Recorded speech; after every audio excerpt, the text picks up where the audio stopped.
अब जो हम पढ़ाने वाले हैं, अभी जो हम लोग पढ़ेंगे, आप पढ़ेंगे, सुन लीजिए, उसमें क्या होगा कि आपका कम से कम 4 से 5 नंबर कैरी होगा। यानी ये जो टॉपिक चलेगा 2-3 दिन चलेगा, उसमें 4 से 5 नंबर कैरी होगा, 4 से 5 नंबर का। एक चीज ये भी याद रखिए, यानी याद भी आसानी से हो जाएगा, मतलब रटना भी बात है नहीं, रटने का कोई झमेला नहीं, याद भी खूब जल्दी हो जाएगा। अच्छा, पूरे स्क्रीन आ रहा है ना जी, इधर उधर ऊपर नीचे सब?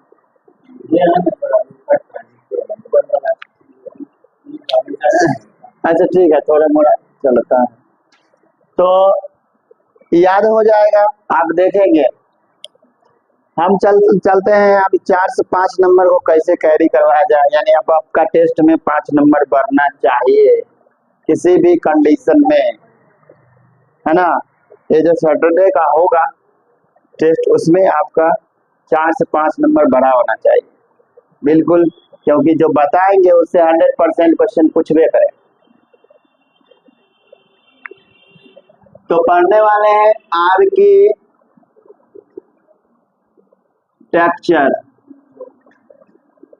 Architecture of computer. कोई अगर हमको बता दीजिए आर्किटेक्चर मतलब क्या होता है?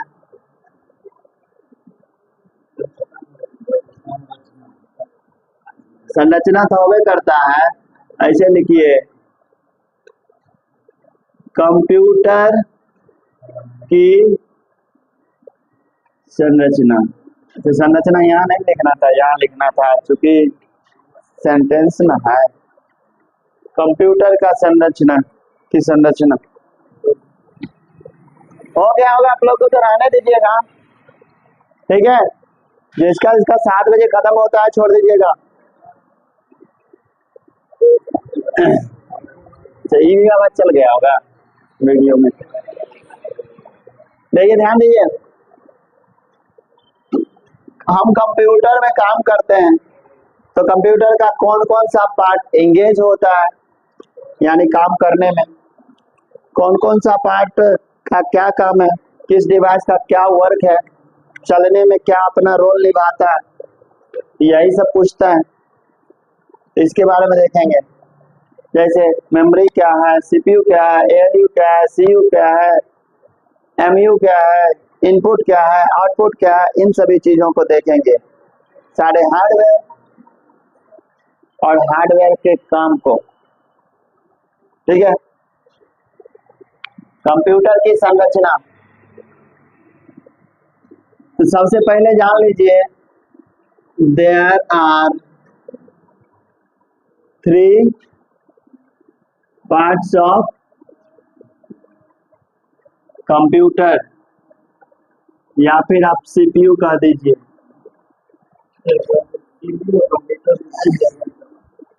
कहने का मतलब है सीपीयू के कितने भाग होते हैं? नहीं है इस बार भी। सीपीयू के कितने भाग होते हैं? 3 होते हैं। याद रखना है, पूछा जाएगा सीपीयू के कितने भाग होंगे, तो क्या बोलना है? 3। पहला सीयू, सीयू से कंट्रोल यूनिट, इसके बारे में पहले जान लीजिए तब आगे बढ़ाते हैं, ठीक है। साथ ही साथ इसका भी काम क्लियर करते जाएंगे। ये कंट्रोल क्या करता है, उससे पहले आप साइड में थोड़ा सा देख लीजिए। हमारा जो कंप्यूटर काम करता है जनरली 3 स्टेप में करता है।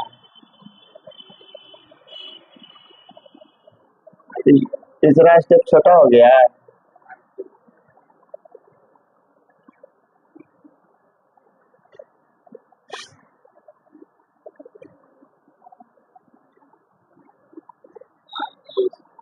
Input, process, output. अब आप सुनिए, हम कंप्यूटर के अलग अलग पार्ट द्वारा, कंप्यूटर के जितने भी पार्ट हैं सभी को हम डिवाइस बोल सकते हैं, या फिर वैसा इलेक्ट्रॉनिक मशीन जो कंप्यूटर में लाके आके जुड़ता है वो भी कंप्यूटर का एक डिवाइस है। सारे डिवाइस का अलग अलग काम है। हम आपको क्या बताए, कंप्यूटर का अपना पार्ट या वैसा कंपोनेंट हार्डवेयर जो कंप्यूटर में आके जुड़ता है लगता है वो भी कंप्यूटर का एक डिवाइस कहलाएगा। सारे डिवाइस का, कंप्यूटर के सभी पार्ट का काम अलग अलग होगा, जिसमें किसी पार्ट के द्वारा काम देंगे, कोई पार्ट काम को करेगा और कोई पार्ट बाहर रिस्पॉन्स देगा, उसका रिजल्ट देगा। तो जिस डिवाइस के द्वारा कंप्यूटर में काम देंगे वो इनपुट, जो काम करेगा वो प्रोसेसिंग, और जो बाहर रिस्पॉन्स देगा रिजल्ट देगा उसको। इस प्रक्रिया में प्रोसेस करने वाला जो डिवाइस है उसको सीपीयू कहते हैं। इनपुट आउटपुट को पढ़ेंगे अभी। तो ये इनपुट होना यानी इनपुट क्या आया, आउटपुट क्या जाना है, इसको कंट्रोल करता है कौन? आप जो कीबोर्ड के द्वारा कमांड दिए, कंप्यूटर में काम दिए, तो उसका रिस्पॉन्स क्या आना है? सीपीयू का एक पार्ट होता है सीयू। हम सबको बताया इनपुट दीजिए, ये काम करेगा और आउटपुट रिजल्ट देगा। अब काम करेगा उसके अंदर है अभी हम जो 3 पार्ट बता रहे हैं। पहले ये कि हम इनपुट करें, कंट्रोल यूनिट का पहला एक्शन होगा कि इनपुट क्या आया है, इसको जानना कि आपने क्या बटन प्रेस किया है, किस इनपुट डिवाइस के द्वारा क्या काम दिया है, वो उसको जानेगा, आगे ले जाएगा जो काम करता है उसके पास कि चलो ये काम आया है, तो वो बैठ करके काम करेगा और काम कंप्लीट हो गया और तब फिर वो रिटर्न कंप्लीट काम का रिस्पॉन्स दे देगा किसको? सीयू को। और सीयू अब फिर सोचेगा इसको किधर से बाहर निकालना है। बात समझ गए ना? इनपुट क्या आया है, आउटपुट किस होके बाहर निकलना है, इसको कंट्रोल करेगा कौन? Control unit. क्वेश्चन पूछा जाता है तो इनपुट और आउटपुट का कंट्रोल कौन करता है? It controls input and output. Input और आउटपुट यूनिट को कंट्रोल करता कौन? 100 बात की एक बात तो ये भी है कि पूछेगा कंट्रोल कौन करता है, तो इस वर्ड में लिखा हुआ कंट्रोल, आंसर तो अपने में है नहीं है जी। ऑप्शन मिलेगा कंट्रोल यूनिट, तब सीधे समझ जाइए। हमको तो लगता है जो नहीं भी याद करेगा वो भी कंट्रोल यूनिट मारेगा, क्या है कि कंट्रोल वाली बात लिखा हुआ। तो इनपुट आउटपुट को कंट्रोल कौन करता है? हम अभी आपको बताए क्या काम आया है, इसको लेकर के जाएगा उसके पास जो काम को बैठ करके करता है। जो काम को बैठ करके करता है उसका नाम है ALU, अरिथमेटिक लॉजिक। यानी अरिथमेटिकल मतलब मैथमेटिकल काम हो तब भी, लॉजिकल काम हो तब भी, दोनों तरह का काम मतलब सभी तरह का काम को करता है कौन? ALU। इसका फुल फॉर्म पूछा जाता है अक्सर। और हो गया ना काम तमाम। पूछा जाता है ये अरिथमेटिकल लॉजिकल को कौन करता है? ALU। काम करने का मेनली काम कौन करता है? ALU। CU तो इनपुट आउटपुट को कंट्रोल करने का काम करता है। सब कुछ है ना जी ठीक ठाक? चलिए आ जाइए।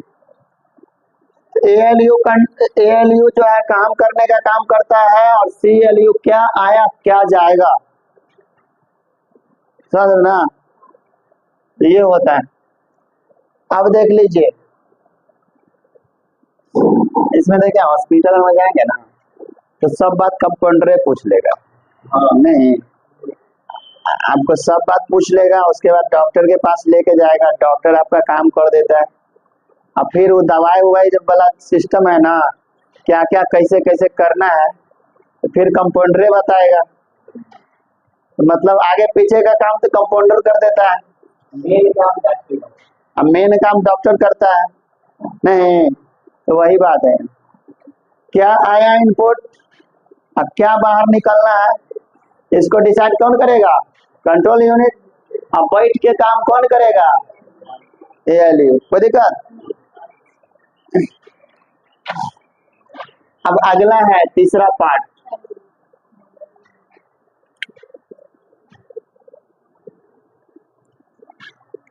ऐसे इसमें लिख देते हैं, it does the work.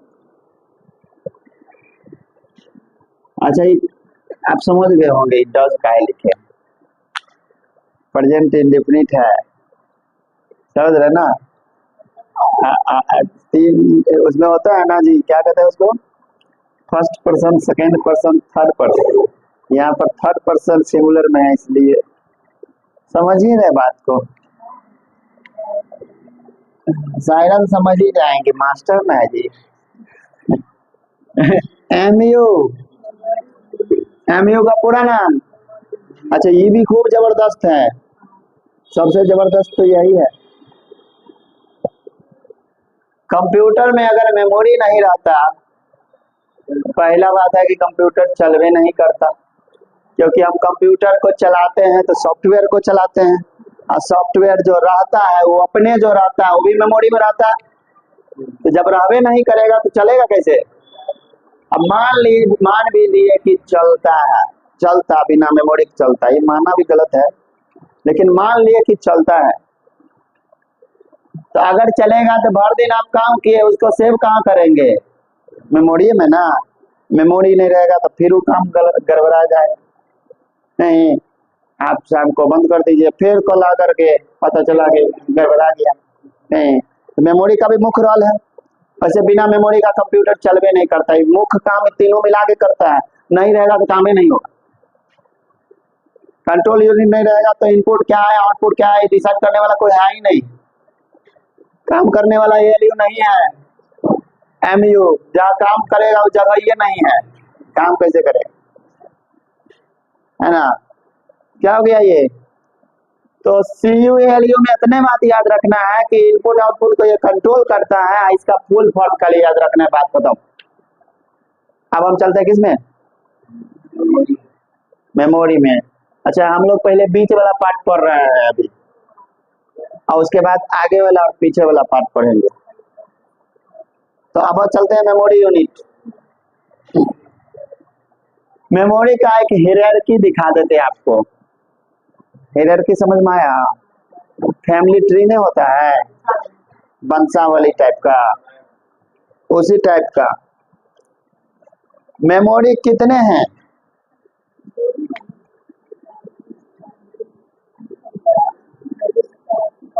Memory कितने हैं जी,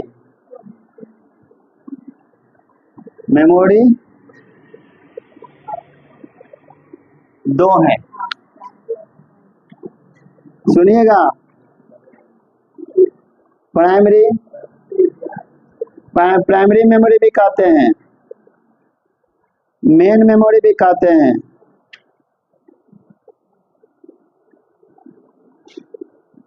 अच्छा इंटरनल मेमोरी भी कहते हैं,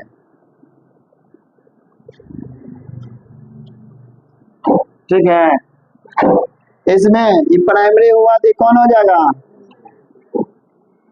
सेकेंडरी मेमोरी। मेन मेमोरी होगा ना तो मास मेमोरी इसको कहेंगे। अच्छा इंटरनल हुआ तो एक्सटर्नल, लेकिन सब एक्सटर्नल नहीं होता,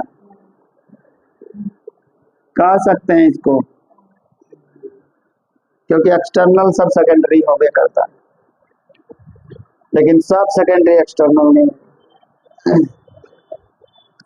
सुनिएगा, प्राइमरी मेमोरी सेकेंडरी मेमोरी की बात सुनिए। प्राइमरी मेमोरी वो मेमोरी होता है जो आपके सिस्टम को रन करने में, चलने में मदद करता है, जिसके बिना सिस्टम काम ही नहीं करेगा, उस मेमोरी को क्या बोलेंगे, एक दूसरा सेकेंडरी मेमोरी वो होता है जो काम होने के बाद उसको रखेगा, ये काम करने में जो मदद करेगा, वर्क होने के समय में जो मदद कर रहा है, तो वो प्राइमरी मेमोरी मेन मेमोरी हो गया। और जो काम कंप्लीट हो गया उसके बाद वो जो है सो सेव करके हम रखने के लिए यूज करेंगे, वो क्या हो गया? मेन रोल तो प्राइमरी का है ना, काम में नहीं होगा तो रखेगा क्या? माइक्रोसॉफ्ट वर्ड में टाइप कर रहे हैं, प्रोग्राम में कुछ कर रहे हैं, तो उस समय जो मेमोरी यूज हो रहा है प्राइमरी, अब फाइल बना के सेव कर दी तो रखा गया। सेकेंडरी जब तक काम हो रहा था प्राइमरी का, काम होने के बाद हो गया, वो क्या हो गया? सेकेंडरी का। बात समझ में आ गया? ड्राइंग बना रहे हैं, जब तक बनाने का काम कर रहे हैं खोल करके, प्राइमरी सेव कर दी, सेकेंडरी में चला गया। काम करने में जो हेल्प करता है वो प्राइमरी मेन, और जो रखने का काम करता है वो सेकेंडरी मेमोरी। मास मेमोरी इसलिए कि उसमें रखने के बहुत ज्यादा उसका कैपेसिटी होता है कि बहुत ज्यादा चीज रखा जा सकता है। अब मेन मेमोरी में जितना काम है उतना ही मेमोरी यूज होगा। काम करने में सॉफ्टवेयर चलाते हैं, उसको जितना जरूरत पड़ेगा उतना यूज करेगा, तो कम ही रहता है। ये वाला खूब ज्यादा, क्योंकि मान लीजिए अब आपको मूवी रखना है एचडी वाला, किसमें रखेंगे? सेकेंडरी में ना। अब मूवी को एडिट जब कर रहे थे तो प्राइमरी में एडिट कर रहे थे, मान लीजिए एगो को एडिट कर दिए रख दिए, फिर दूसरा एडिट कर दिए रख दिए, एक एक करके नहीं एडिट करते हैं तो कम में जगह खाएगा। लेकिन जब रख दिए और उसे रखते रखते 50-60 को रख दिए तो ज्यादा में जगह चाहिए। यहाँ तो काम क्यों कर रहा है, प्राइमरी में एक बार में एक काम, लेकिन सेकेंडरी में तो जितना तैयार होते गया रखते गए। समझ में आ रहा है? प्राइमरी मेमोरी कंप्यूटर को चलाता है, सेकेंडरी मेमोरी फाइल को रखता है। कोई दिक्कत? इंटरनल इसको बोल सकते हैं, इसको एक्सटर्नल बोल सकते हैं। एक्सटर्नल क्योंकि ऊपरों से ना लगाते हैं मेमोरी, जैसे पेन ड्राइव लगा दीजिए, एक्सटर्नल हार्ड डिस्क लगा दिए, मेमोरी कार्ड लगा दिए, सीडी लगा दिए, डीवीडी लगा दिए, ये सब लगाते हैं ना मेमोरी। अच्छा, सीडी डीवीडी समझते हैं? चलिए आगे ध्यान।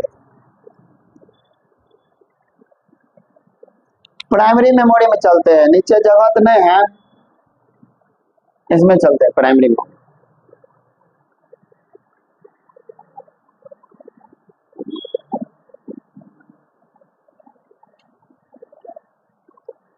प्राइमरी मेमोरी में चलते हैं।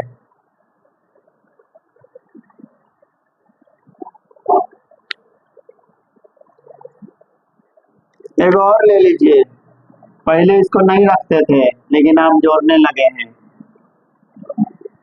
ठीक है? पहले तो ये वो लिखते थे, क्या लिखा हुआ? राम है, रैम है। अच्छा लिखे राम है, पढ़ते रैम है। रैम और दूसरा रोम और तीसरा कैश। ये पहले नहीं लिखते थे, अब लिखने लगे। खूब पूछता है कैश मेमोरी, खूब ज्यादा, खूब ज्यादा पूछता है। आप देखिए ना, आप लोग नहीं पढ़े होंगे इसलिए नहीं पता होगा, लेकिन अब जो है ना आप पढ़ लिए तो आपको पता चल जाएगा।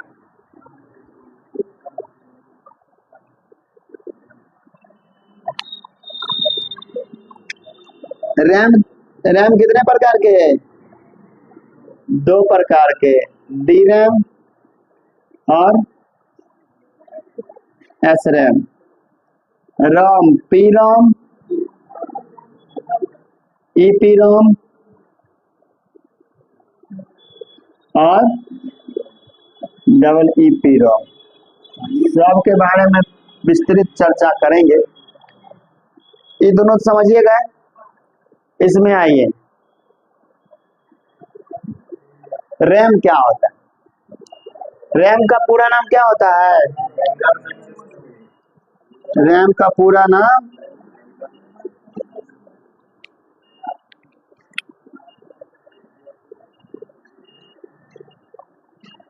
एक्सेस, बहुत ही बेहतरीन चीज है रैम मेमोरी। रैंडम मतलब समझते हैं क्या होता है? एक ही चीज बार बार होता है उसको रैंडमली बोलते हैं। जैसे अभी आप पढ़ रहे हैं, आप हटेंगे कोई दूसरा आदमी आएगा, फिर तीसरा आदमी आएगा, इसी जगह पर यही चीज दोहराते रहे, फिर कल आप आएंगे, फिर दूसरा आएगा, तीसरा आएगा, अगले अगले टाइम।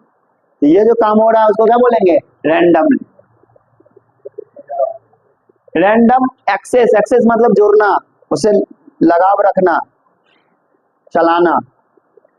मेमोरी एक ऐसा जगह, मेमोरी मतलब स्पेस, जगह, एक ऐसा जगह जो बार बार यूज होता हो, उस जगह को क्या बोलेंगे? Random access memory.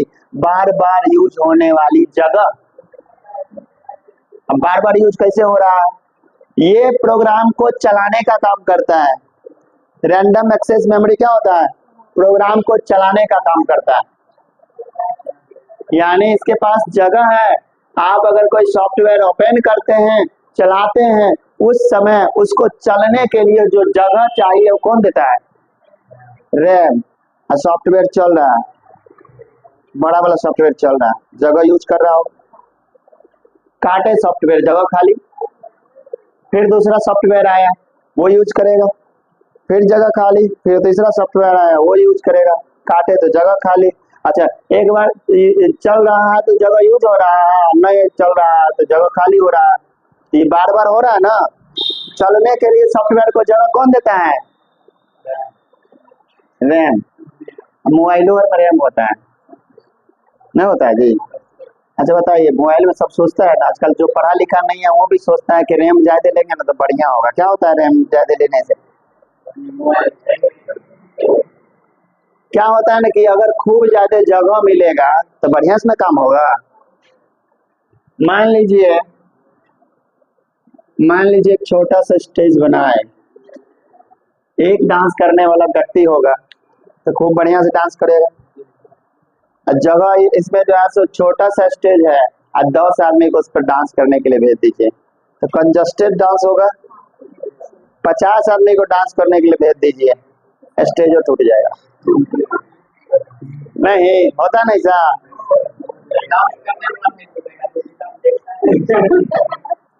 कहने का मतलब है रैम अगर कम है, एक सॉफ्टवेयर अगर चला रहे हैं, मान लिया जाए 1 GB का रैम है, ठीक है, एक दो सॉफ्टवेयर तो आसानी से चल जाएगा। बड़ा बड़ा सॉफ्टवेयर को उतार दिए, फोटोशॉप को उतार दिए, कोरेल ड्रॉ को उतार दिए, वीडियो एडिटर को उतार दिए, ये सब खूब जगह चाहिए इसको चलने के लिए। अब जगह कम है, ज्यादा पावरफुल सॉफ्टवेयर को उतार दिए खोलने के लिए, चलने के लिए, तो जगह कम पड़ जाएगा। और जब जगह कम पड़ेगा तो पहले स्लो होगा, तनी और प्रोग्राम खोल लीजिए तो सिस्टम में हैंग कर जाएगा। होता है ना कि बहुत सारा सॉफ्टवेयर खोल लेते हैं ना, मोबाइल में भी कम रैम रहता है तो मोबाइल ही हैंग कर जाता है। तो जगह कम है तो सिंगल खोलिए सॉफ्टवेयर। अगर आप छोटा छोटा सॉफ्टवेयर खोलिएगा, कैलकुलेटर खोल लीजिए, नोटपैड खोल लीजिए, एकदम दनादन चलेगा। अगर वही बड़ा ओपन कर लिए तो क्या होगा? पहले जगह कम मिलेगा तो थोड़ा थोड़ा स्लो चलेगा, अब एक और प्रोग्राम खोल लीजिए तो हैंग कर जाएगा। क्या हैंग होना फंसना एक ही चीज है? तो दोनों तो एक ही चीज ना है। हैंग होना मतलब काम रुक जाना। दूसरा एग्जांपल, तो कहने का मतलब रैम अगर ज्यादा रहेगा तो जितना भी सॉफ्टवेयर खोल लिए प्रॉपर चलेगा। अगर रैम कम है तो ज्यादा सॉफ्टवेयर नहीं यूज कर पाएंगे। अब डिपेंड करता है ये कि आपका यूज कैसा है। जो वीडियो एडिटिंग का यूज करता है, ग्राफिकल यूज करता है, 16 GB 32 GB रैम रखता है क्योंकि ज्यादा चाहिए। और जो ऑफिस में यूज करेगा तो 3-4 GB रैम में काम चल जाता है, 4 GB रैम। समझ रहे ना? ऐसा भी नहीं है कि आप खूब ज्यादा जीबी का रैम लगा दें तो आपका काम छोटा ही है और ज्यादा जीबी का रैम लगा दें तो स्पीड चलेगा, ऐसा भी नहीं है। मान लिया जाए एक रोड है ना, क्या फीट का रोड है? 5 फीट का। इसको थोड़ा बढ़ा देते हैं जी, 10 फीट का रोड है। अब एक साइकिल वाला चलाएगा कंफर्टेबल चला पाएगा। आप इसको 100 फीट का रोड में चलाने के लिए साइकिल वाला कहिए तब भी तो वैसा ही चलाएगा ना। जितना उसको जगह, ऐसा थोड़ी है कि जितना अगर वो 30 का स्पीड चला रहा था तो 60 का स्पीड चला लेगा, नहीं ना चला पाएगा। जितना जगह उसको चाहिए सफिशिएंट मिल रहा है, खूब ज्यादा जगह देने से स्पीड नहीं चलेगा उसका साइकिल। यही चीज यहाँ भी है, जितना सॉफ्टवेयर को चलने के लिए जगह चाहिए और रैम दे ही रहा है। अगर आप चाहेंगे कि खूब ज्यादा रैम बढ़ा लेंगे तो स्पीड चलने लगेगा, नहीं होगा। जितना उसको सॉफ्टवेयर को चलने के लिए जगह चाहिए उतना ही दीजिए ना, ज्यादा जगह देने से भी कुछ स्पीड नहीं बढ़ने वाला। रैम सिर्फ यही करेगा कि जगह देगा, वो स्पीड नहीं बढ़ाता है, स्पीड जहां तक रोकता है। क्यों? क्योंकि आपको सॉफ्टवेयर को जगह नहीं दे रहे हैं इसलिए रोकता है। आप प्रॉपर जगह दे दीजिए, जितना स्पीड सॉफ्टवेयर का वो चलेगा। स्पीड से चलाता कौन है? प्रोसेसर, समझ गया ना। प्रोसेसर स्पीड को चलाता है, वो कह सकते हैं हम ALU CPU, जो उसी का ये तीनों पार्ट है, दोनों पार्ट, वो स्पीड चलाता है। रैम तो सिर्फ जगह देता है, अगर कम जगह देंगे तो स्पीड रोक देगा, अब खूब ज्यादा जगह देंगे जरूरत से ज्यादा, ऐसा नहीं है कि खूब स्पीड बढ़ा दे, उसका जितना स्पीड है वही चले। मेरी बात को समझे। अब आइए मुद्दे पर, सॉफ्टवेयर को चलाने के लिए जगह कौन देता है? समझ में आया? DRAM और SRAM, दो रैम। इसमें अक्सर क्वेश्चन पूछा जाता है, ठीक है। DRAM का पहले पूरा नाम जान लीजिए।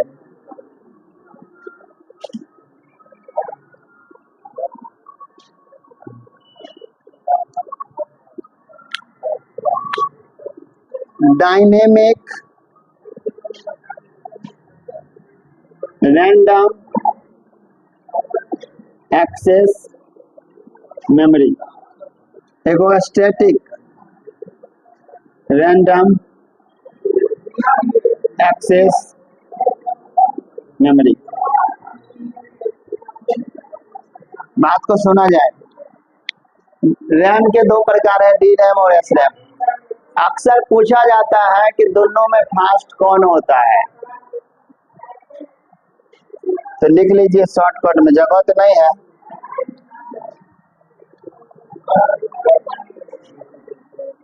ये क्या हो गया? फास्ट,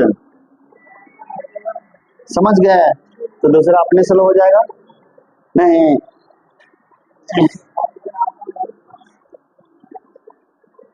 इसमें लिख दीजिए नीड टू रिफ्रेश,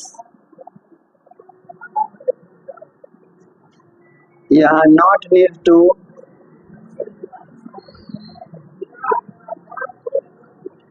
अच्छा, दो प्रकार के रैम है, DRAM और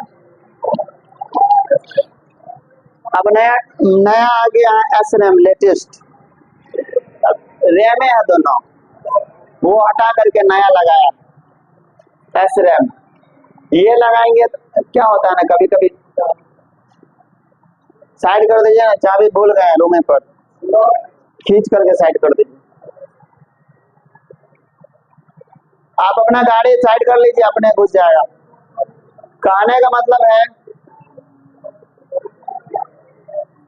का मतलब ये है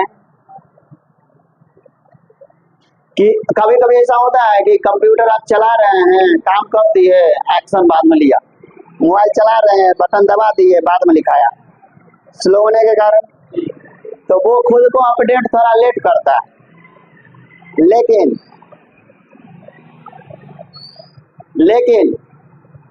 SRAM जो है इंस्टेंट रिफ्रेश करते रहता है, मतलब कंटिन्यू रिफ्रेश करते रहता है SRAM, तो काम इंस्टेंट रिस्पॉन्स देगा। एक DRAM खुद को थोड़ा देर बाद रिफ्रेश करेगा, इसमें कुछ टाइम लगता है, इसमें खुद साथ ही साथ रिफ्रेश करते रहता है। आप जो काम करेंगे तुरंत एक्शन दिखाएगा। ये हो गया SRAM, एक्शन पहले दिखाता है साथ ही साथ, तो फास्ट हो गया। DRAM रिफ्रेश करता, टाइम लगेगा, स्लो हो गया। रैम का फुल फॉर्म चलाने वाला मेमोरी सॉफ्टवेयर को चलाता है, SRAM उसमें ज्यादा बेहतर है, ठीक है। तो हम यहाँ तक रहने देते हैं, आगे बताएंगे ROM अगले क्लास में। स्टॉप।